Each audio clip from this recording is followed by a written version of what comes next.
Coming up on Kochie's Business Builders, we find out how to drive innovation and exports with Beatty Wines, visit a long-running family sheepskin factory, and get some tips for success from Canva.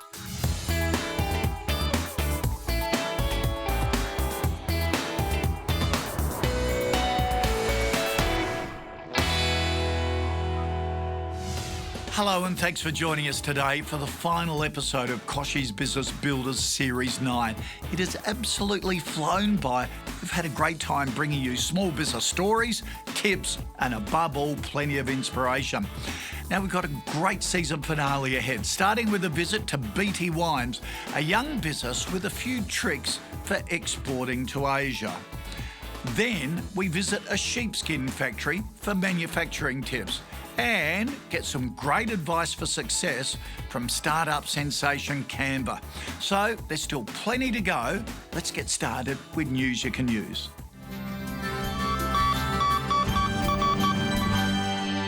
For small businesses, especially in the construction and labour hire industries, it's important to be aware of Phoenix activity so that you don't fall victim to it.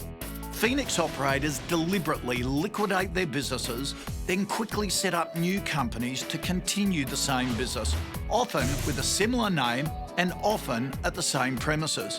Not only does this give Phoenix operators an unfair competitive advantage over legitimate businesses in the same industry, but it leaves a chain of suppliers, subcontractors, employees and customers who don't get paid.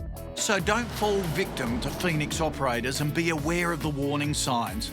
To report suspected Phoenix activity or find out more, go to ato.gov.au/Phoenix. Beatty Wines is an innovative young winery that's found a niche in single-serve glasses of wine. Now, young entrepreneur Georgia Beatty is at the helm and is driving the business's foray into Asia. To share his advice and experience for the budding business, we sent in NAB's Humphrey Laubscher for a chat.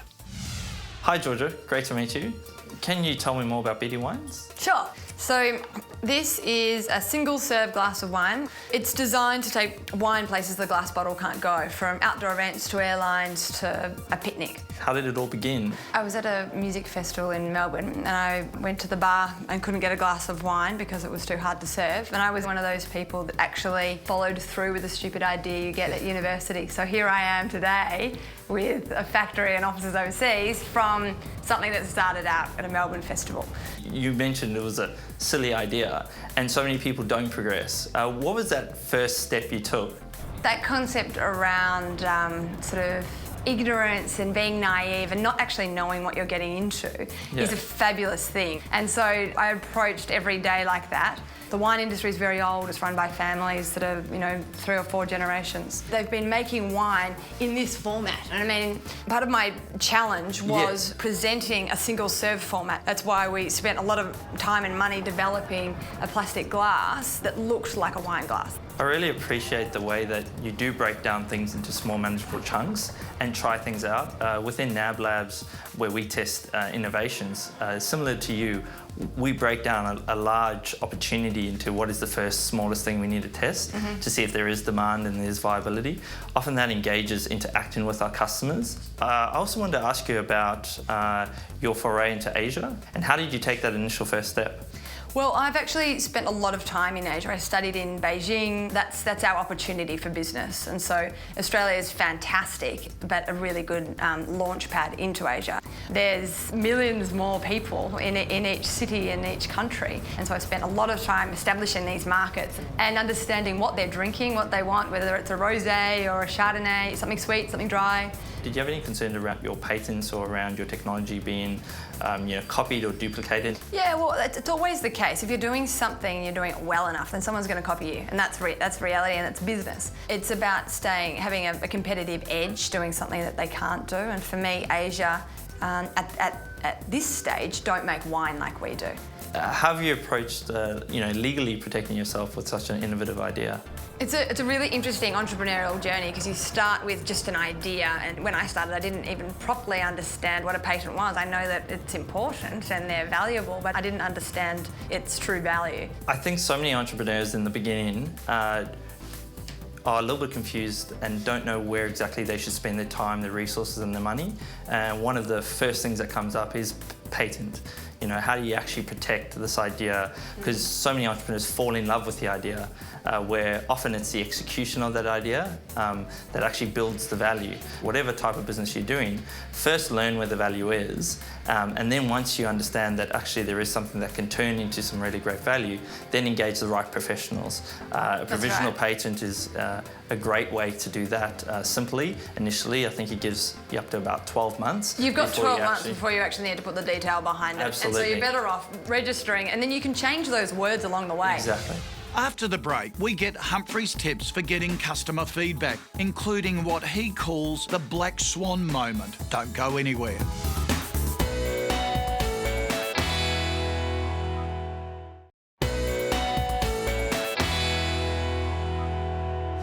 Before the break, we met Georgia and her young wine business. Now we find out how she can keep innovating an even better product. So you're a very innovative product. How do you maintain that lead in innovation, and how do you innovate yourself? Well, I mean, innovation's our lifeline, and this is our product now, but what it's going to look like in 5 years is completely different, and so it's getting lots and lots of feedback. Getting feedback from customers is one of the most important things you can do as a growing business. It's something we do within NAB Labs through our 12-week program. Every week we're engaging with customers and testing different things with them. And I find that's a wonderful way to understand about new trends and new opportunities. There's a concept called the black swan moment, whereby if you were to interview 100 customers and ask them what would you like to change or what would you improve, 99 would generally tell you the exact same thing, yet there's one out of 100 that will actually give you a really interesting opportunity, which could actually be a new product line, a new sales strategy, a new distribution area. 80% of my time now is moving away from plastics, and so we've engaged RMIT and the CSIRO. For me, industry and universities need to be really working together. It creates better innovations for our economy, it creates a more competitive economy for what we want to do in export and those sorts of things, and really the future for Australia in manufacturing is advanced manufacturing. It's such a good point. Innovation often doesn't come from within the industry, so it's such an important comment and concept to look at how other industries are either selling, producing, manufacturing, and seeing how you can learn from those. Oh, Beatty Wines is a cracking business, Tim. Is that good tips from Humphrey, but he comes from this NAB Labs business you've got. What's that all about? Yeah, so Kochie, NAB Labs is a customer-centric design and innovation hub that we've set up here at NAB, and it's all about learning from the customer, designing product and agile product around the customer and bringing it to market quickly. Because that's our big advantages of small business, isn't it? That we can be agile, we can be nimble, but we can't bet the house on any experiments. Yeah, and I think that's one of the great advantages that small business have, is that they can experiment. You can conduct some safe-to-fail experiments. You can put them out into market and test them with your customers, learn from that, enhance, adjust, and have a go again. Just terrific. Tim, good to see you. All right, let's take a look at this week's elevator pitch.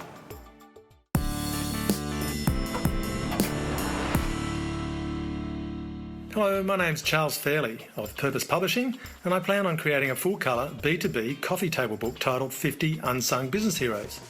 With 50 inspiring business interviews, each chapter tells us another great Australian success story. The revenue model is based on the people featured in the book buying a small quantity to give out to their VIP clients as a unique bespoke corporate gift. When 50 people give out 200 books each, the readership network is 10,000, all in the hands of a heavily business-skewed demographic. Interviews are videoed, so we can transcribe the text and make a short highlights video as a value add. QR codes at the end of each person's chapter link readers to their website, to their video, and to their charity, so participants can show their corporate social responsibility side as well. Between books, as a brand extension, we plan on running seminars to teach people how to audit and enhance their online presence as part of their story and how to develop their elevator pitch. Thank you. Okay, very old school.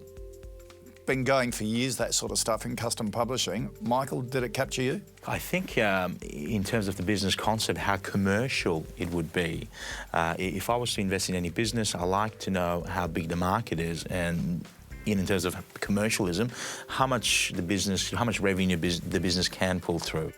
I think you're right. It's a very old school approach. There are numerous ways of approaching getting yourselves out there these days, and that's just a very old school approach that he's taken. You'll need to get a lot of people on board as well. That's very time consuming, and I think getting 50 or so people on board started, that might take a couple of years before that actually even gets off the ground. Yeah. And Matt, there's a lot of competition in that market, isn't it? A lot of competition, and I mean, I launched Startup Daily as a paper magazine, and so I know the pains of publishing. One of the things that I would say is the add-on part of his business actually seems like the more scalable part of the business, to be honest. If you look at businesses like Rare Birds by Jo Burston, she actually has a coffee table book as part of an add-on of her online platform. So I think that maybe it... maybe reverse it, if he reverses it up, switches it up a little bit and looks at how he can scale it to reach more people, and then maybe have that coffee book as an add-on, it might be a little bit more successful. So Charles, thanks for the elevator pitch. You need to sexy it up a bit. Start with digital and just use the publishing, the print, the book, the coffee table book as just an add-on that you throw in at the end to try and get the business along. Good luck with it. Coming up, we find out how Tony Mortell has kept his family business alive by building a firm foundation and creating a direct link to customers. Don't go anywhere.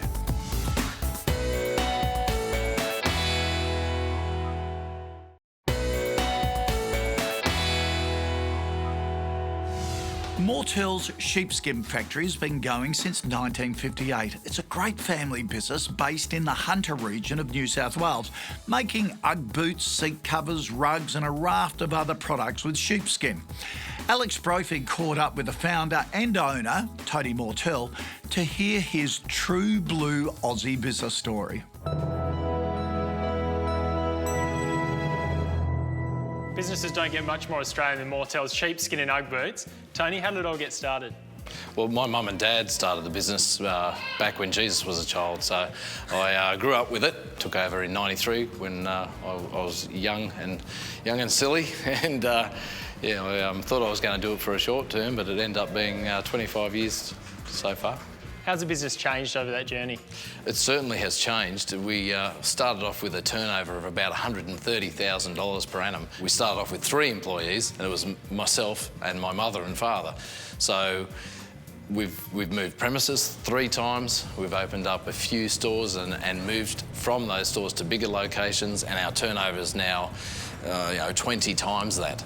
Is your old man still involved in the business? He's not involved. He's a fixture in the factory, but we don't drive him to the bone like we used to. Did he have any parting advice? Yeah, he said, make sure you bank for the bad times. Fortunately, we've never had any bad times.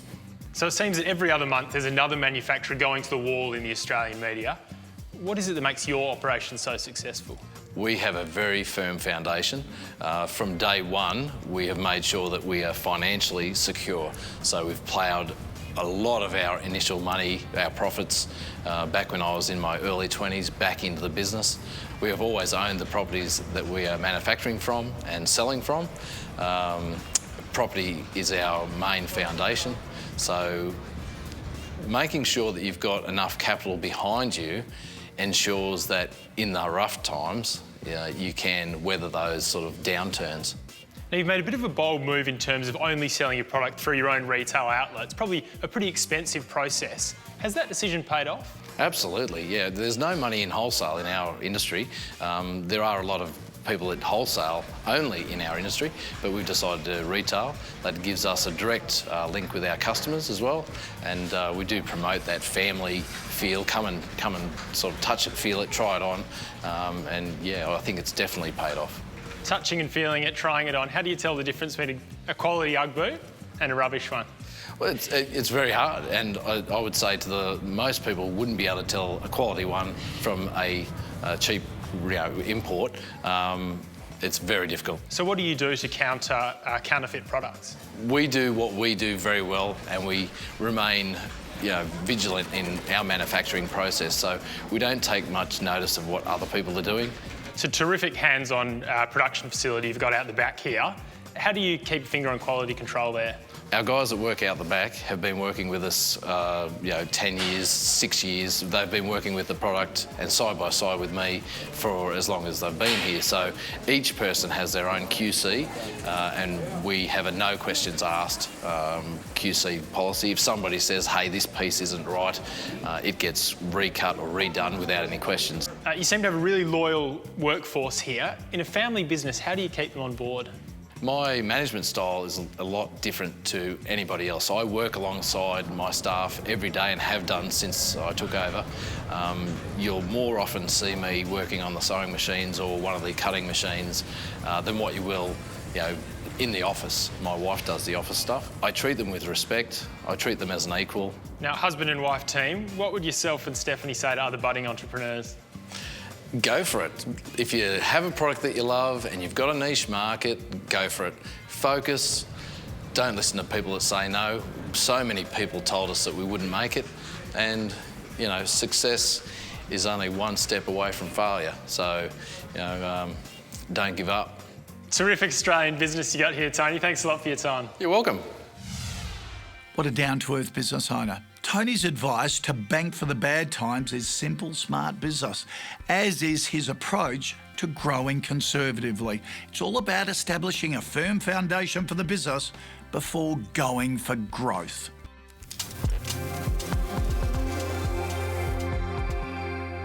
Hi, I'm Cliff from Canva. Canva is an online design platform that makes it super easy for businesses large and small to make great graphic design. We've done pretty well over the last couple of years, and we now have 7 million users and growing, continuing to grow pretty fast. My first tip for growing a business would be solving a real problem. So when you start a business, you really want to solve a problem that resonates with people and have a problem that you're solving that people are willing to pay for. My second tip would be about hiring a great team. A great person can make or break your business at any scale, so investing the time in hiring people really pays off in the end. My third tip would be starting niche and going wide. When you start a business, you really don't know what you don't know, and it's inevitable that you're going to make a lot of mistakes. So I'd start on a small scale and grow your learnings and grow your market size from there, and then try to tackle the global problem.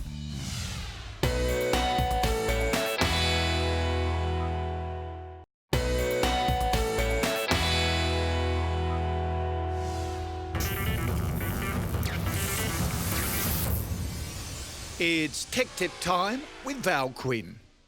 Intel's NUC, or NUC, stands for Next Unit of Computing and is a mini PC that fits into the palm of your hand. Now it can be used as a compact desktop or even a powerful mini server. And don't worry about connectivity, it supports wireless as well as USB 3 and connects to monitors too. Now don't be fooled by its small size, it features cutting-edge Intel processors inside, and its small footprint is perfect for home offices and small business spaces with limited room. For more information, go to intel.com.au/businessbuilders.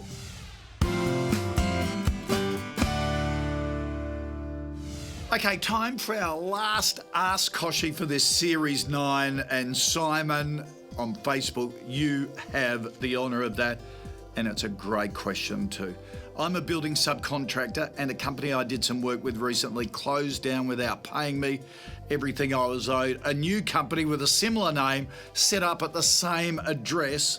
I'm suspicious it's the same owners and I've been ripped off. Simon, that is a question that has affected so many small businesses. I've gone to the top here. Michael from the tax office is going to help me out on what you should be doing.